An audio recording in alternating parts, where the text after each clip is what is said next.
Over the last 35 years of practicing personal injury law on Long Island, I've handled many dog bite and dog-related injury cases. These cases have always been a special interest to me as an avid dog lover and owner of 2 amazing rescue dogs, and a decade-long volunteer and pro bono counsel for Last Chance Animal Rescue.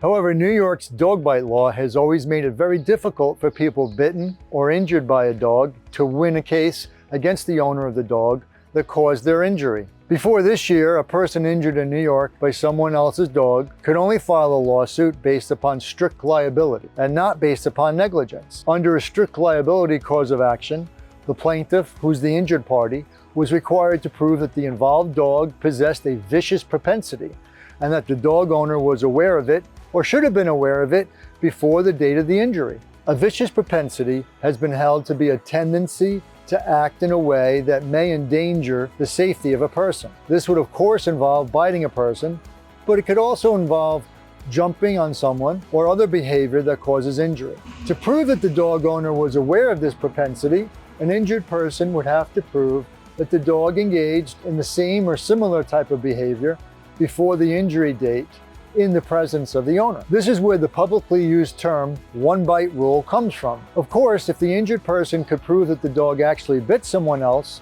before the day they were bitten, this propensity and the dog owner's knowledge of it could easily be proven. However, often in dog bite cases, there's no proof of a prior bite. A county health department search is the best place to obtain proof of a prior bite, as medical providers have a duty to notify their county health department if they provide treatment for a dog bite. But without proof of a prior bite, it was very difficult to win these cases. Attorneys would try to find alternate proof of a vicious propensity by questioning neighbors, mail carriers, or others to see if they had seen the dog act aggressively before the date of the injury. Proof that the dog barked aggressively, growled, snarled, bared its teeth, or snapped could create a question of fact so that the case would not be dismissed by a judge. This would allow the issue of whether the dog had a vicious propensity and the dog owner's awareness of it to be decided by a jury.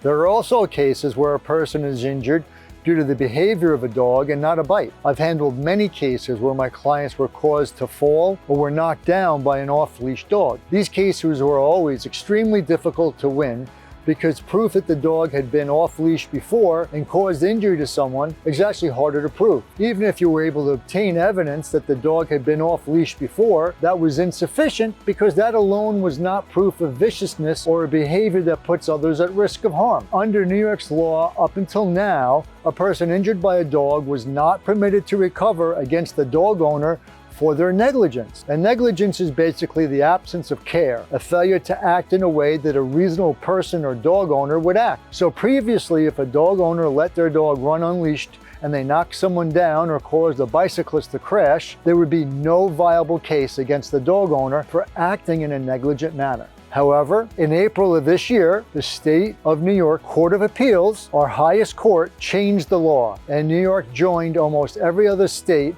in allowing recovery for injuries against the owner of a dog based upon proof of negligence and not just strict liability. The court in the case of Flanders versus Goodfellow stated that the previous case law in New York was, quote, an obstacle in the path to justice. So now a person injured by the dog of another can prevail if they can prove that the dog possessed a vicious propensity and their owner was aware of it, or they can rely on ordinary negligence and prove that the dog owner failed to exercise due care under the circumstances. To me as an attorney and a responsible dog owner, this new law is much more fair to those injured by someone else's dog. As the court in Flanders stated, tort law seeks to incentivize us to be mindful of the risk that our behavior might harm others by imposing a duty to act with due care. So my advice to my fellow dog lovers in light of this new law is to simply act reasonably and with due care when handling your dog. Be aware of how your dog tends to act in general and when interacting with people and other dogs. No one wants to be injured by your dog, and you do not want to have a claim against your homeowner's insurance, or worse yet, a process server deliver lawsuit papers to your front door. If you ever have any questions about any type of a dog-related injury, you can always contact me at 631-495-9435. Keep it safe out there.